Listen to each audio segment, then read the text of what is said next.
Hello, welcome back everyone, and thank you for joining. Today I want to talk a little bit more about relationships, in particular my own situation, just to shed some light on how things unfolded for me, and maybe some of you out there can learn some lessons from my mistakes, and there have been mistakes. So my first wife, we won't talk about that today. We're going to concentrate on number two. So my second wife, I was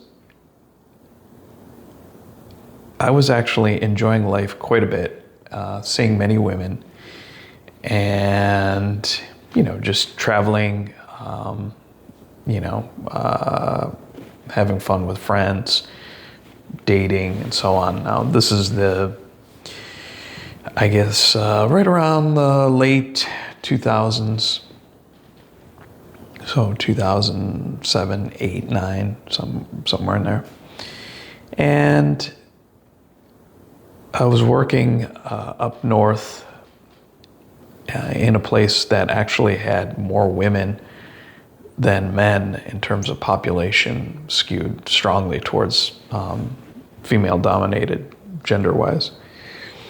Anyway, there was a woman at work, started actually her predecessor, and I kind of had a fling, and this lady was very, not toxic to me. I mean, we actually got along fine because I was the type that pushed back on a lot of her. She was very much a feminist, but we had fun, and she didn't ever trot that shit out around me, which was fine. But then she moved on because, as I said, she was kind of a toxic person, and the work environment, particularly the people that she dealt with, had a real issue, and it was an issue for my employer. So there was a mutual parting of ways, so to speak. So her successor ended up becoming my second wife. So when she started, I didn't really pay her any attention, although a lot of the guys at work were oohing and eyeing over her because she was a little younger. I mean, she wasn't terribly young. She was in her late 20s. And I was 40-ish. 40-ish, 45. So it's about a 17, 18-year difference between us.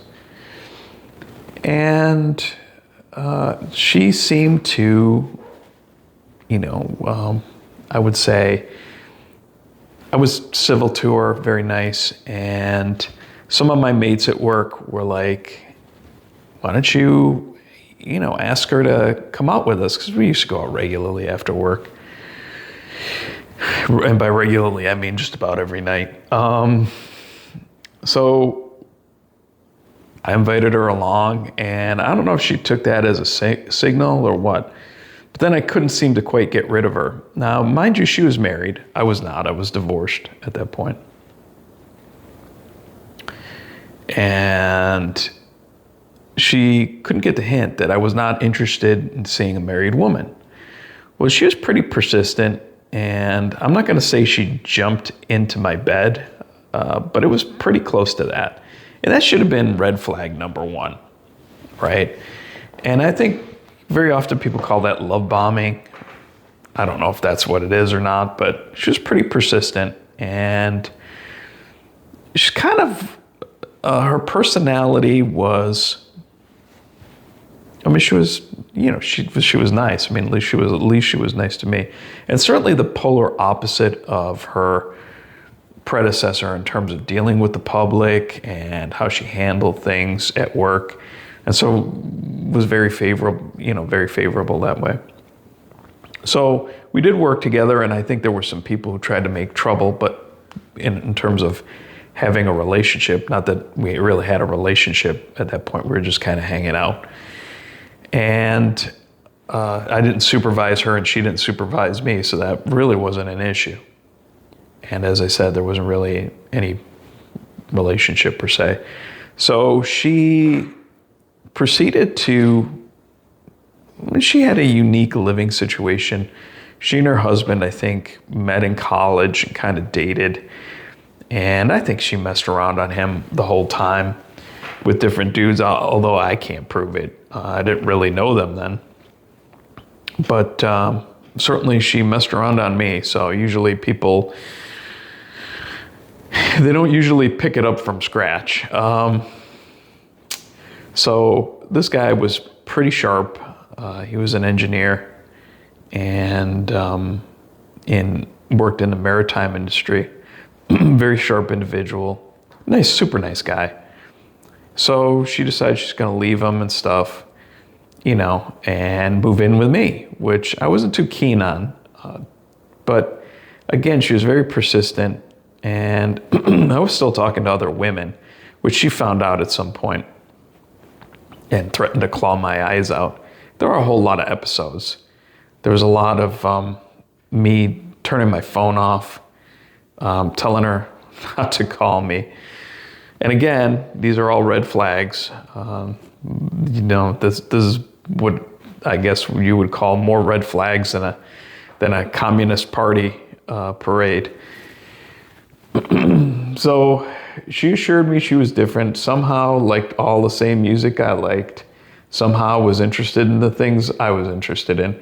And I think some of you will see some similarities in your relationships with women.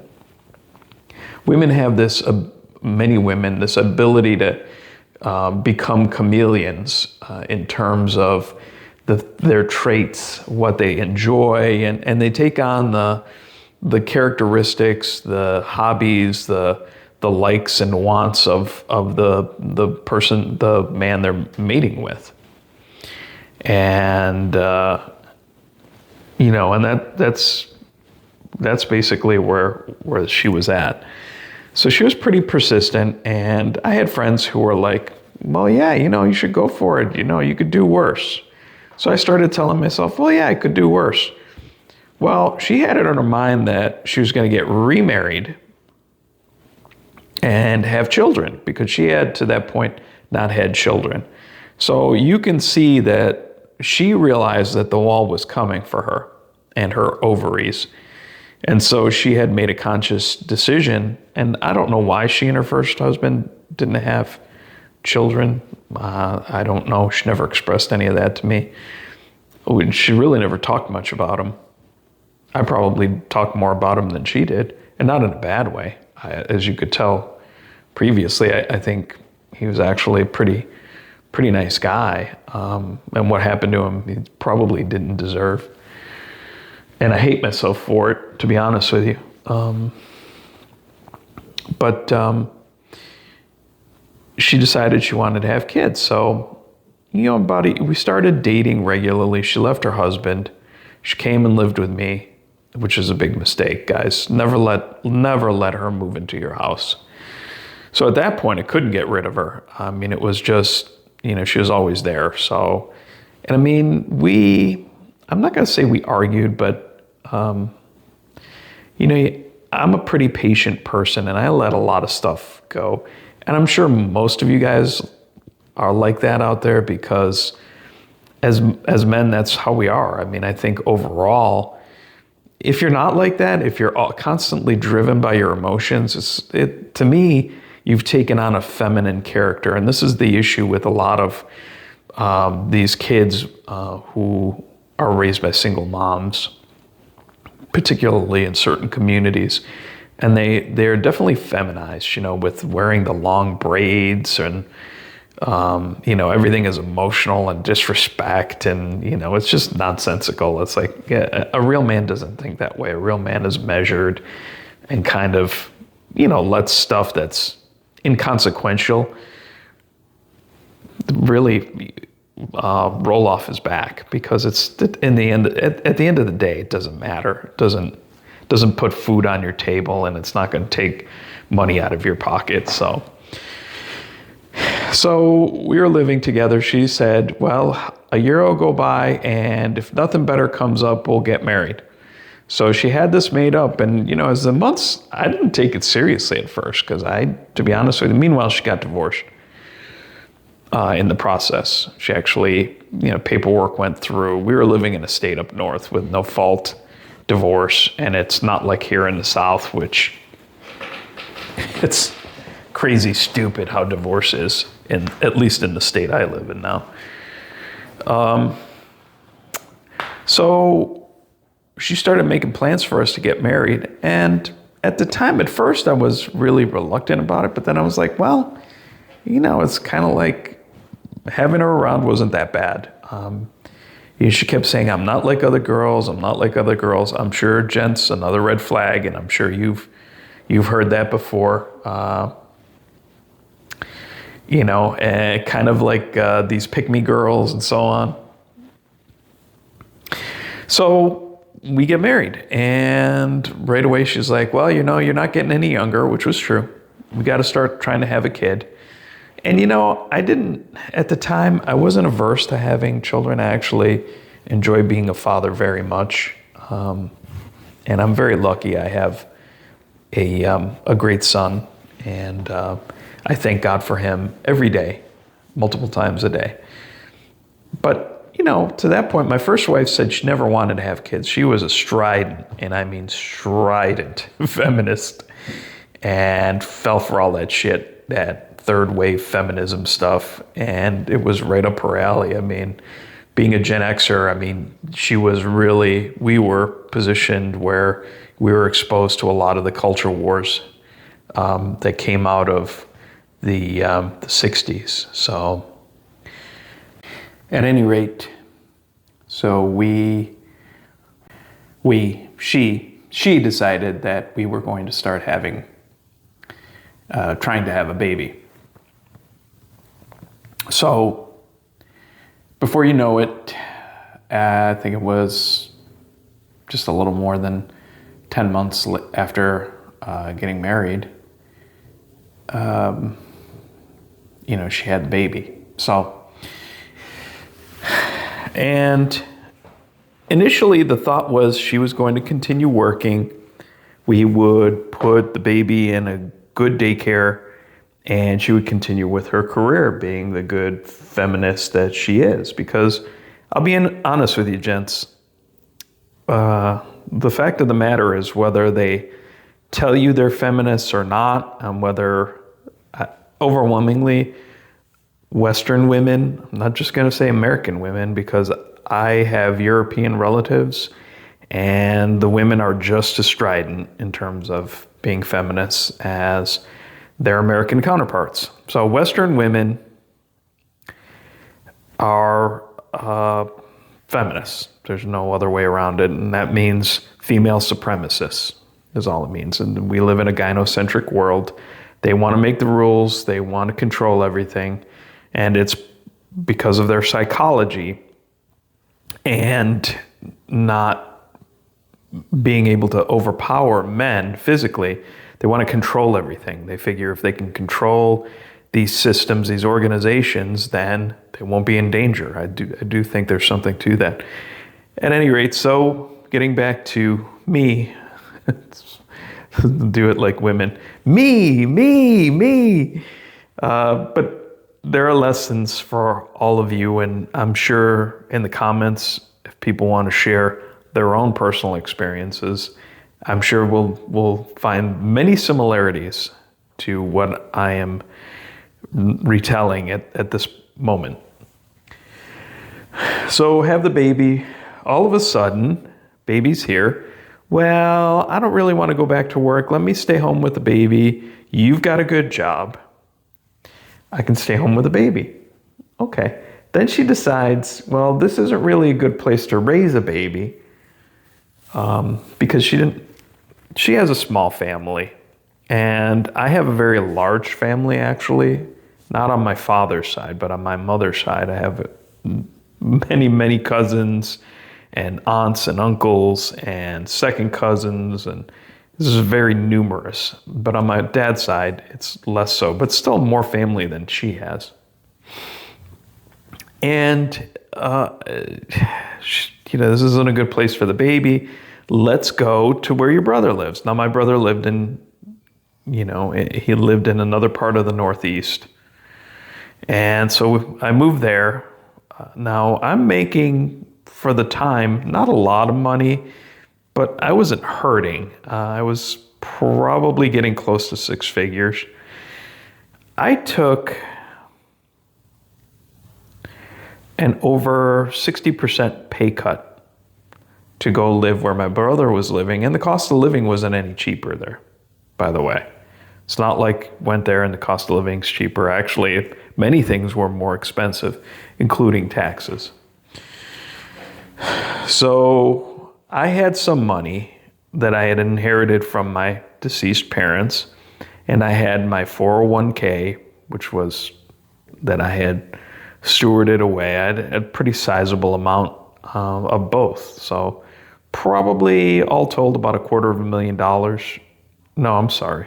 Make that closer to $500,000. There was over $400,000 that I had. So she decides she wants cars, she wants vacations, she wants this, she wants that. So we do all these things. I have to buy a house. We have to buy a house. We have a baby. We have to buy a house. Now, mind you, I'm making $30,000 a year. $30,000 a year. And even in 2013, because at this point it's 2013, that's not a lot of money, particularly to support 3 people. So we buy a house, even though I advised against it. Meanwhile, I keep looking for jobs because I've always been like that. I'm always looking. Because if you're not looking, you're foolish today. That's a topic for another video, but you're foolish if you're not looking. Even if you like your job, even if you're doing well, you always have to be out there looking and open to new things. So I get a call out of the blue for a job I had applied for in the same state, but way at the other end of the state. Now, this is one of the larger northeastern states. So it's not one of the tiny ones like the New England states. It's a very large state. Well, I guess Maine is a large one too, but this is a large state. So the guy calls me up and he sounds really optimistic about my candidacy. He's like, come on up, we'll have a conversation. So I tell him, okay, yeah, let me make some plans and I'll get back with you. Well, she says, we just bought a house. I can't believe you're leaving. Now, this opportunity would have been not once in a lifetime, but it was particularly in this state, a pretty good opportunity. It was double the money I was making at least. So I was making 30, it was at least $70,000 a year, so over double. And it would have opened up quite a few doors down the road. So it would have been good career-wise, professional. No, don't go. So I stayed. Meanwhile, I had a couple of health crises, one of them serious and potentially, I got diagnosed with a tumor that had to be removed, and it was all very touch and go for a while. And then down the road, and we were arguing all the time because money was an issue. I mean, I quickly became illiquid. For any of those of you who have been through these situations, you run through money very quickly. And particularly where women are concerned. Men, we can kind of string it out a while, but women piss through water like literally piss. So, piss through water, piss through money like it's literally piss. So it was getting to the point where I was becoming insolvent. So our debts were far exceeding what I was bringing in, and everything was mounting up, and actually had to take a small loan from her stepdad, who was a genuinely nice person, he's another one who suffers under the yoke of my ex-mother-in-law, who is a nasty person. A not nice person, I shouldn't say nasty, but she's not a nice person. So I take a loan only, and I insist that he has to accept the money once I raise the capital to pay him back. And he agrees. So needless to say, I forewent the job in that state, and the guy was super angry. Because I think the job was all but mine. And the guy was maybe about my age, maybe just a little bit younger. So I think he was actually looking forward to having, in my background, I've got a pretty extensive professional background in my field. Something that I think these days is haunting me because in my job search, and for those of you who don't know, I haven't been employed since January of this year, and we're quickly closing in on June, so almost 6 months. Let's call it 5 solid months. And it's hard because people look at you and your experience, and particularly if it's a lower level job, they figure, well, he's just going to take this job until something better comes along.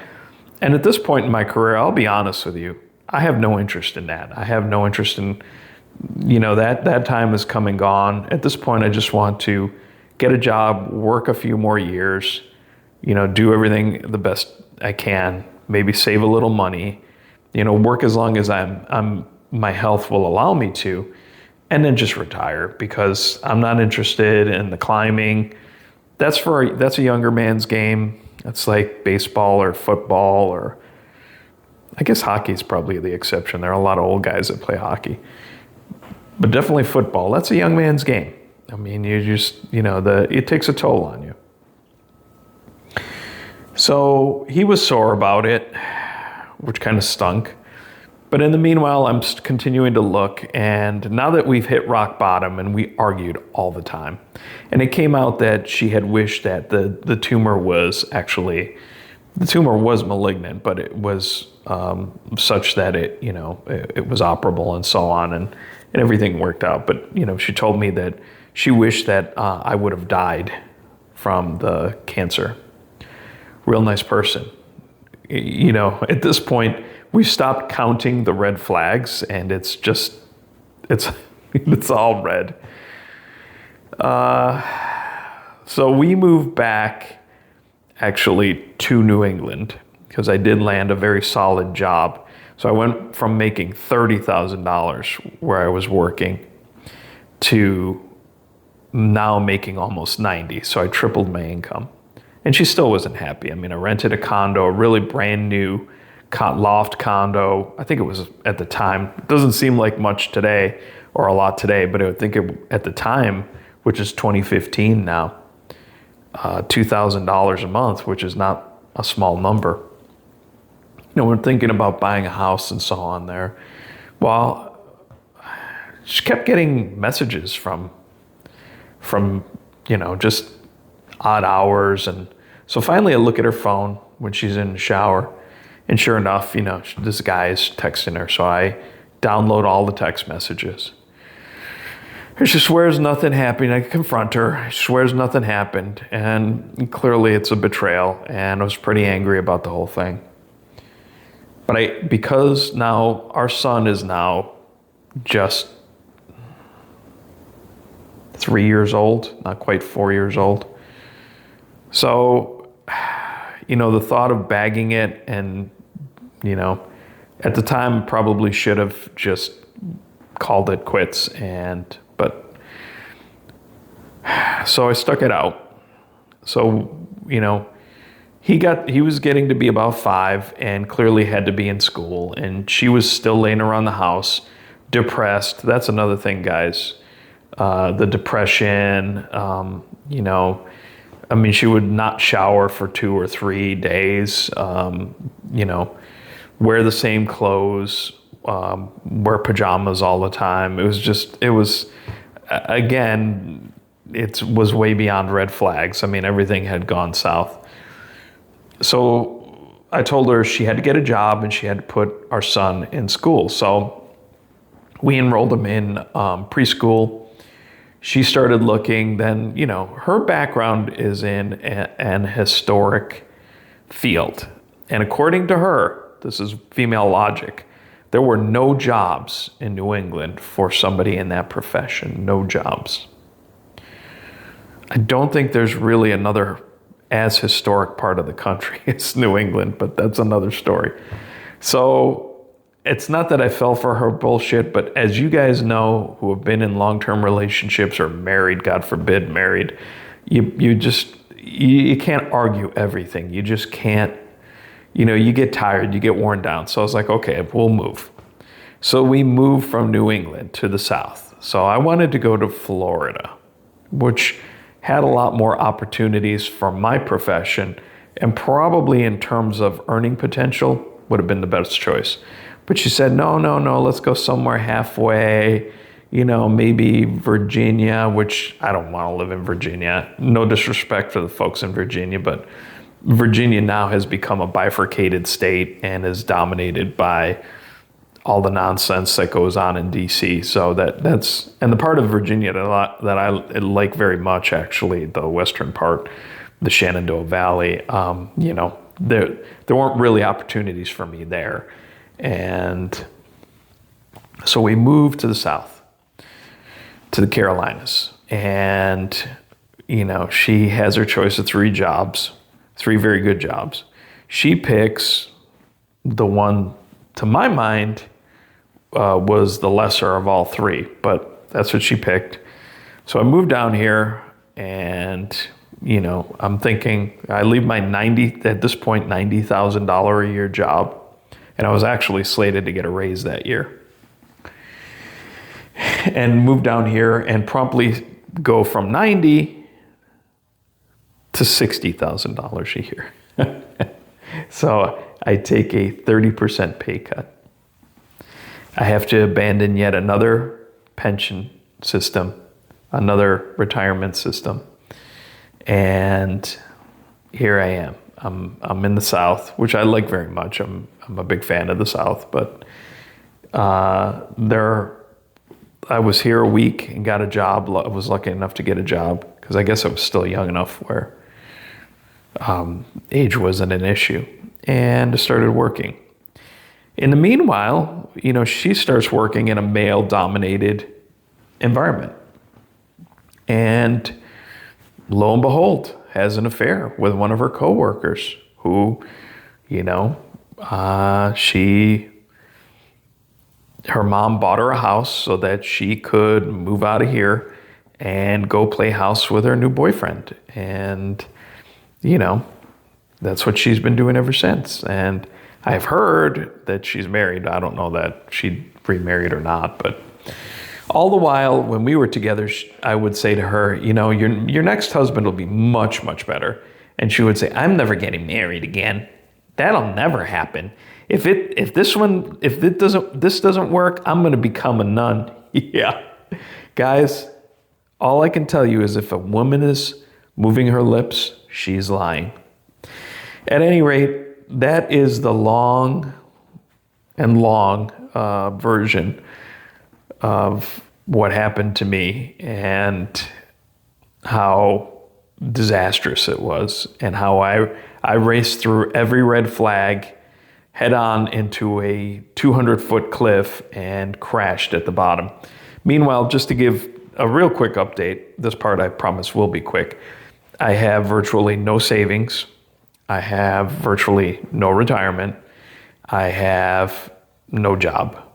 So that's the situation I find. And I'm a almost 61-year-old man. That's the situation I find myself in today, thanks to my own choices, my own poor choices. So gents, if you're out there, don't make choices like me. Make smart choices. Anyway, I will see you down the road. Thank you for joining me. Please like and subscribe. And I hope to grow the channel.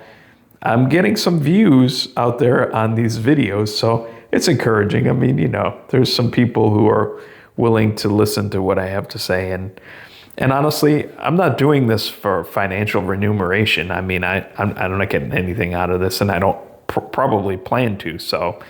But do enjoy making these snippets and putting the stuff together for all of you. I hope you find benefit in what I'm doing. If you do, please like and subscribe. Tell your friends, send them this way. I'm going to try and do this. I've been sporadic, and that's because I've had so much going on, but things are starting to quiet down for me. So I think what I might try and do is try and bang one of these out every day or two. Let's say, well, maybe I'll start slower. I'll set my goal a little bit. Every couple of days, put out a video. And I hope you enjoy it. And if you are looking for some topics that you want me to cover, I have a lot of experience in a lot of different things. Put them in the comments. I'll read the comments and try to do a video or related. And if it's not related to me, I've done enough living where I probably know somebody who I can probably pull a story out of. Anyway, guys, thank you, and I will see you soon down the road.